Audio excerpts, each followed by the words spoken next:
Tiro al Blanco nueva vez con ustedes.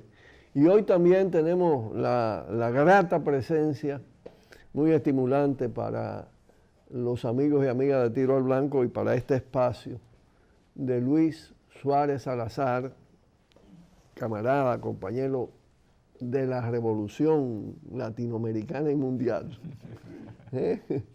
Bueno, Luis, le damos continuidad a este diálogo, ¿no? Con un intervalo del día de ayer. Y justamente antes de ayer comenzamos con el tema de las administraciones Obama, Trump, la estrategia de Estados Unidos, los elementos centrales que cruzan las dos administraciones. Y se habló específicamente de Trump y de los últimos documentos que emiten sus diferentes instancias, las diferentes instancias del poder más que de la administración. Y han acontecido algunos cambios, una designación sobre todo. ¿Qué te parece eso? Bueno, como dicen por ahí en algunos lugares, ¿no? Se salió de Guatemala para entrar en Guatapeor. Porque realmente este cambio del secretario de Estado, Rex Tillerson, por Mike Pompeo, actual jefe de la Agencia Central de Inteligencia de los Estados Unidos. Un nombre llamativo, Pompeo. Mike Pompeo. De alguna forma ya se había venido comentando, ¿no? Dentro de todos los cambios estos de varios funcionarios, ¿no? Que han venido ya, vamos a decir, en el último año, entrando y saliendo de la administración Trump, que algunos dicen que es caótica, otros dicen... Pero él dice que no, que eso es parte para perfeccionar las cosas. Pero a pesar de sus características y de su discurso agresivo, ¿no? Creo que hablamos de eso en la vez pasada, del discurso agresivo, por ejemplo, con relación a Venezuela, de alguna manera con relación a Cuba, que hizo Tillerson, que es como se dice en inglés, hizo en el discurso, la conferencia que pronunció en la Universidad de Texas. Había mucha gente que, comparándolo con otros de los personeros de la administración Trump, decían que era un hombre más pragmático, y bueno, un hombre que venía del mundo de los negocios, de las petroleras. De hecho, cuando Trump lo nombró, dijo, si él fue capaz de manejar un emporio como la Exxon, pues tiene que ser capaz de manejar la política exterior norteamericana. Eso fue parte de lo que dijo Trump a la hora de nombrar a un alto personero de las llamadas grandes petroleras del mundo, de los Estados Unidos. Ahora, no tan sorpresivamente, digo, venía ya con algunos antecedentes, después que Tillerson empieza a proyectarse internacionalmente, hace su primer viaje a América Latina. Inmediatamente, en los pocos días, prácticamente al mes, Trump lo destituye. Según el tuit de Trump, lo destituyó por... Porque Trump gobierna por Twitter. Sí, anuncia las cosas por Twitter. Bueno, y están todas las especulaciones en la prensa norteamericana que ni siquiera llamó a Tillerson para decirlo, sino que Tillerson se enteró por el tuit, etc. Pero lo cierto es que la salida de Tillerson le da entrada al Departamento de Estado, al órgano de la diplomacia, a Mike Pompeo, que fue nombrado desde el comienzo de la administración Trump como jefe de la CIA. Pero no es solo eso, sino que... de la CIA. De la Agencia Central de Inteligencia, al Departamento de Estado. O sea, sí. Pero no solo eso, sino que desde que se nombró como jefe de la CIA, en aquel momento, pues por supuesto empezaron a salir los antecedentes de Mike Pompeo, que es un hombre que fue militar retirado, pero tuvo alguna experiencia política en el Senado. ¿En qué periodo estuvo en mandos? No, ahora no recuerdo exactamente, porque él salió, se retiró del ejército y entró en la vida política. Pero en aquellos años, que fueron precisamente los años primeros de la administración Obama, Pompeo se destaca por defender las torturas. O sea, toda aquella discusión que se armó en Estados Unidos alrededor del tema de las torturas, del empleo de la base de Guantánamo como un centro de tortura, del informe aquel que se estaba elaborando criticando y anulando aquellos métodos que decían que no era tortura, que era, ¿no?, casi ahogar a una persona en un tanque, que eso no era tortura, y que los psicólogos habían dicho que eso no era tortura. Curioso, ¿no?, que una de las figuras fundamentales de una administración de la gran democracia del mundo te defienda públicamente la tortura, ¿no? Sí, el submarino creo que le decían esa tortura, pues. Lo cierto es que Pompeo fue uno de los que en la Comisión de Asuntos de Inteligencia, creo que del Senado, defendió públicamente y defendió a la CIA y protegió a la CIA. O sea, se destacó mucho Pompeo, ya te repito, durante la administración Obama por ese tipo de posiciones en el Senado. Por otra parte, se plantea que Pompeo es uno de los muchos islamofóbicos, como le llaman en Estados Unidos, dentro de la administración. O sea, un hombre cercano a los círculos sionistas, acérrimo atacante de Irán y del gobierno iraní. Y una de las cosas que trasciende es que Tillerson estaba opuesto y se había opuesto a la decisión que casi tiene tomada Trump de retirarse del acuerdo de Irán con las 5 potencias del Consejo de Seguridad, más Alemania, en torno al tema del desarrollo nuclear iraní. Y se dice que Tillerson no estaba de acuerdo con eso, probablemente haya otros elementos que algún día nos enteraremos en que no había tenido una misma perspectiva, y Trump, como sabemos, está presionando para tratar de obligar a Irán a que renegocie aquel acuerdo con los Estados Unidos, incluso desdeñando la opinión del resto de la Estamos frente potencia firmante. a un reemplazo para peor. Por eso decía que se podría aplicar ese dicho popular, Sí, ¿no?, de sí. Guatemala para Guatapeor. Y bueno, ahora está la otra noticia, que por supuesto eso ya habrá que ver cuál es su significado, porque es que por primera vez en la historia de los Estados Unidos se nombra a una mujer como jefa de la CIA, eso no se había en toda la historia. No he podido todavía ver cuáles son los antecedentes, pero indudablemente deben ser... Es una cuota, es una cuota que el feminismo le tiene que sacar el cuerpo. Pero debe tener una larga historia, ¿no? No voy a decir que como Matajari, ¿no? Pero debe ser porque llegar a jefa de la CIA tiene que tener una larga historia dentro de los servicios de inteligencia. O sea, esos son los cambios que se ven por ahora, pero dentro de muchos cambios, o sea, ya van varios altos funcionarios. Del propio Departamento de Estado hay una especie de crisis, como ellos llaman, moral dentro del Departamento de Estado. Hace unos pocos meses le renunció la embajadora en México, que se había destacado también en la etapa de Obama por ser parte de la negociación con Cuba. Y le renunció porque dice que no comparte la política de Trump con relación a México. En fin, forma parte de esas... Naturalmente, saliéndonos del poder estadounidense, vamos hacia nuestra América, Luis. Y especialmente aquí hay algo que inquieta mucho a la gente. Porque aquí hubo muchas expectativas, esperanzas con el ciclo, ola de cambios. La etapa le llamo yo. Sí, la etapa. La etapa. A finales del siglo pasado, en el despliegue de este siglo, Venezuela y todos estos cambios. Y entonces hablábamos en la vez pasada de la contraofensiva, ¿no?, de Estados Unidos, y esa contraofensiva ha avanzado significativamente, ¿no?, en términos de producir los vuelcos. Sin duda. No así como decíamos, no necesariamente estabilizando la situación como hablábamos en aquel conversatorio que tuvimos. Pero el tema es, hay razones para deprimirse. Tú que analizas las cosas con mirada larga, hay razones para deprimirse, porque esto es muy importante, ¿no? Tú sabes que cuando se crean expectativas, a veces exageradas, sobre los procesos, pues vienen los reveses, se produce ese desplome de la subjetividad. Es así.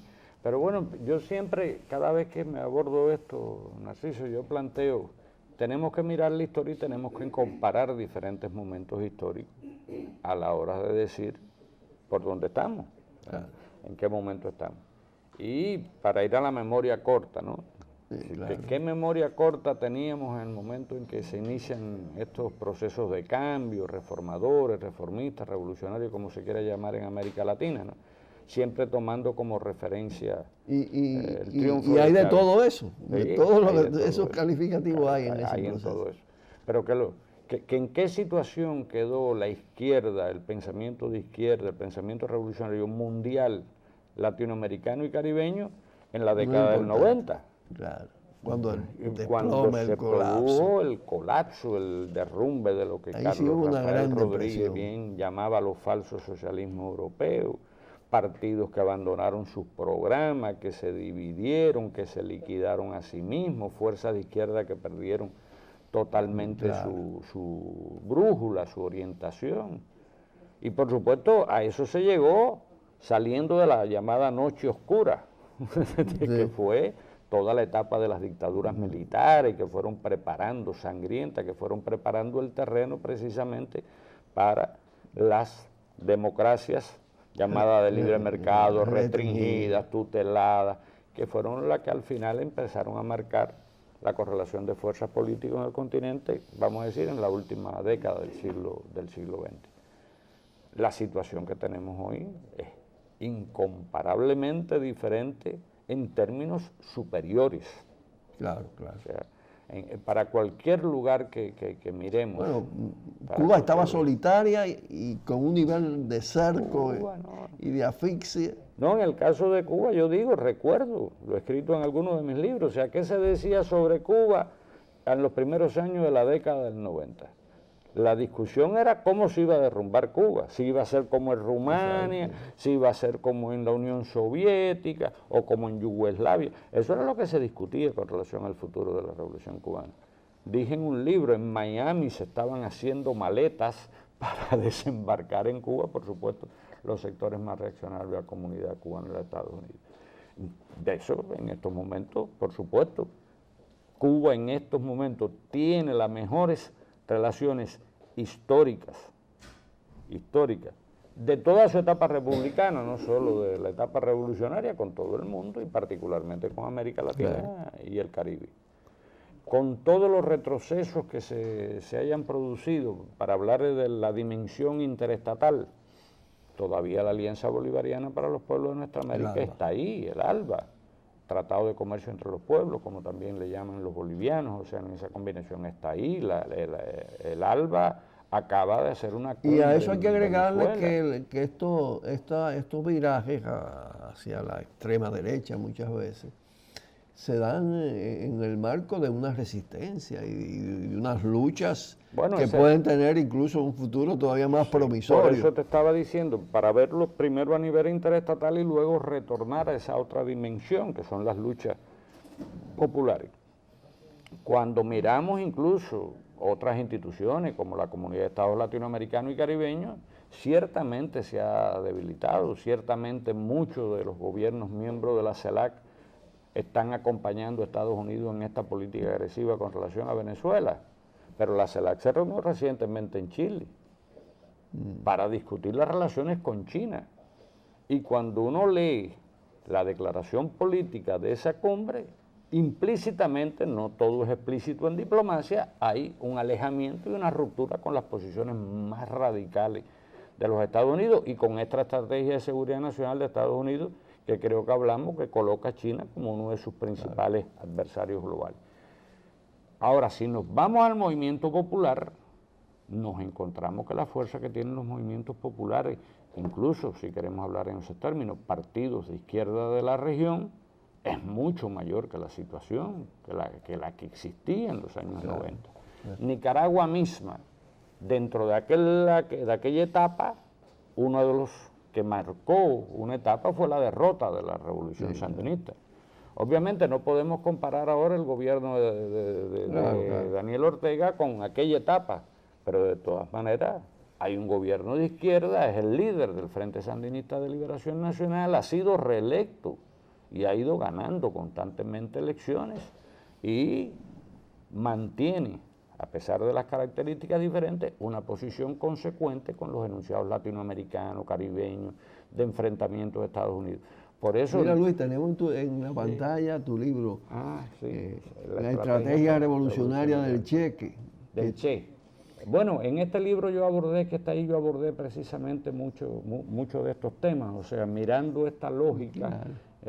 En aquel momento, por supuesto, me detuve mucho a ver qué es lo que había pasado en América Latina y en el mundo después de la caída en combate del Che, porque en aquel momento se decía, se acabó todo. Claro. ¿Qué pasó en el mundo?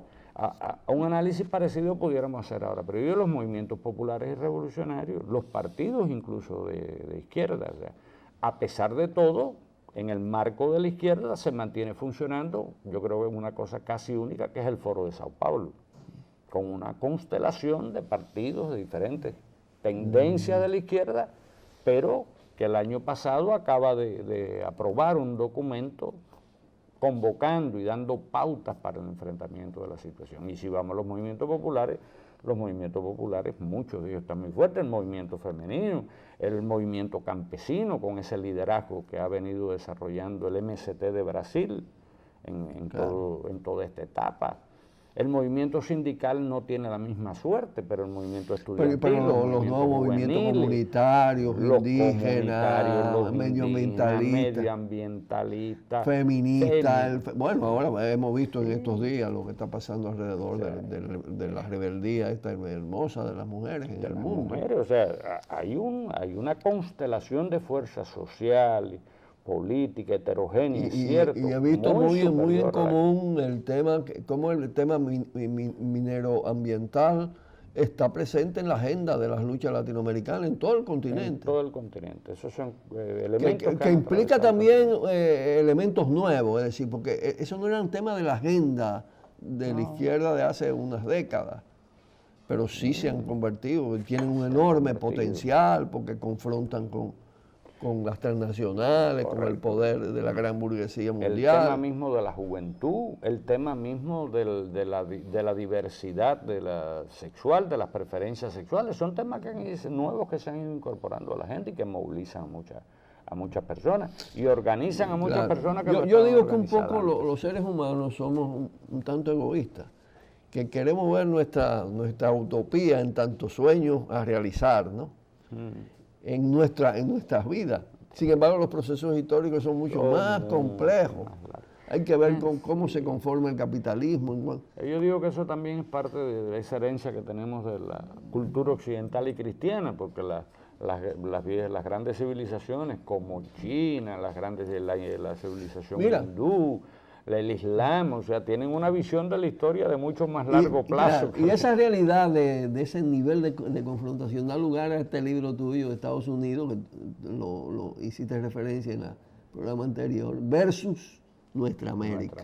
Sí, pero mirado como precisamente el título de Versus es mirando la confrontación que se ha venido dando. No, y además en la gráfica hay algo muy interesante, que es el tema de las estrellas, ¿no? Sí. No. Bueno, la gráfica tiene 34 estrellas.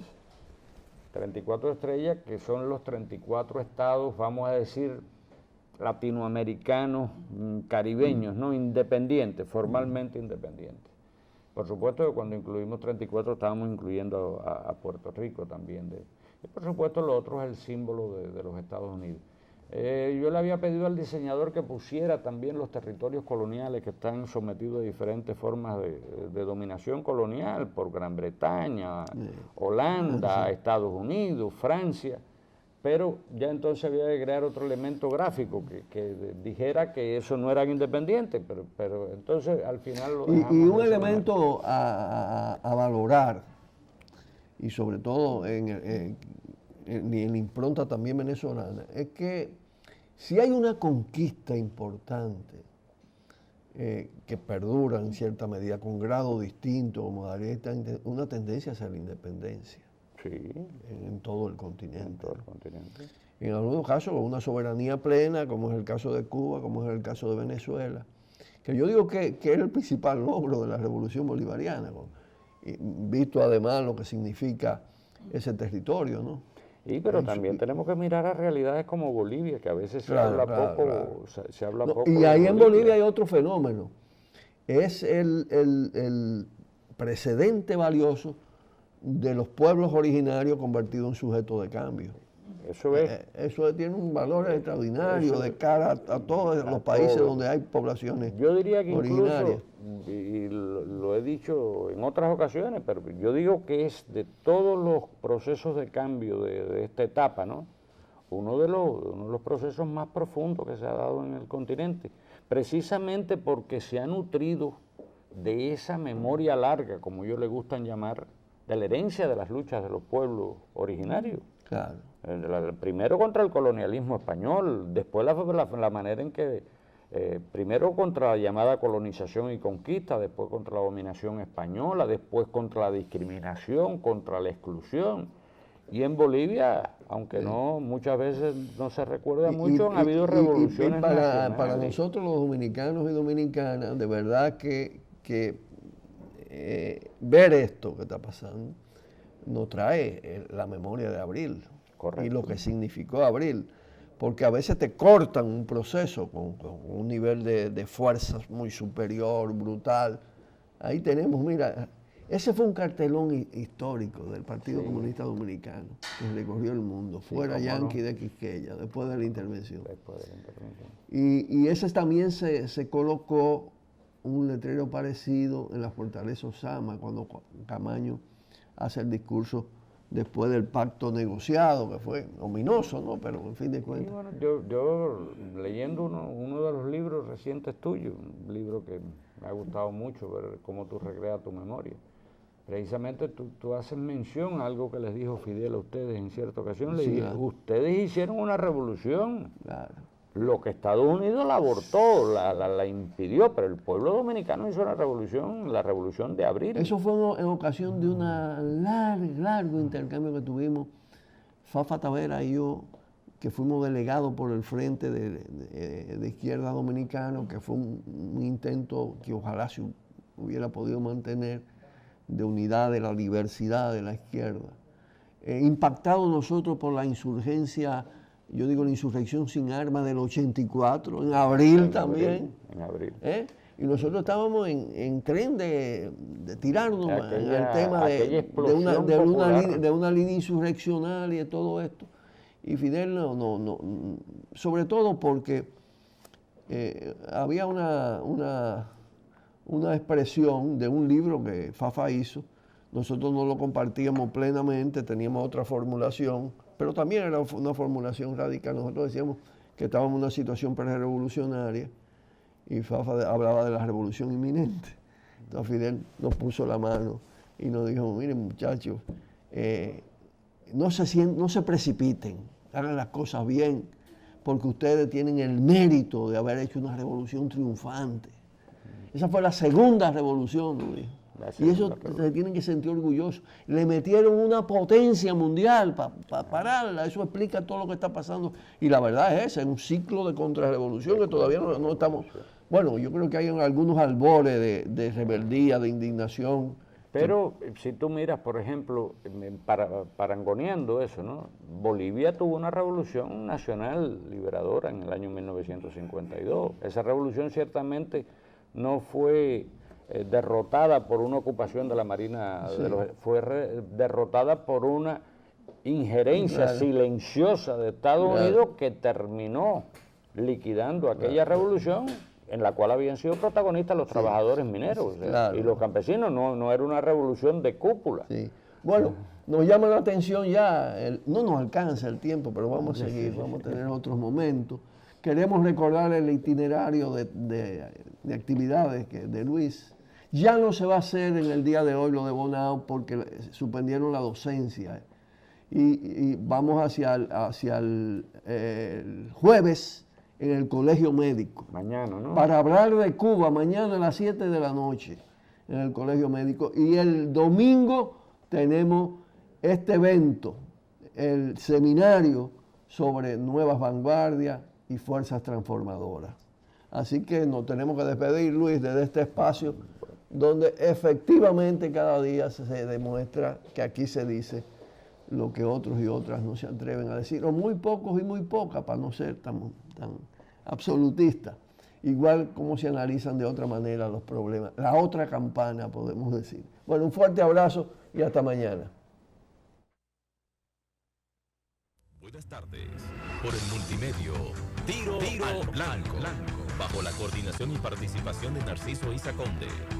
La verdad sin dobleces, para hacer realidad los ideales del Coronel Camaño y el inmenso Che Guevara. Cuidado, Tiro al Blanco.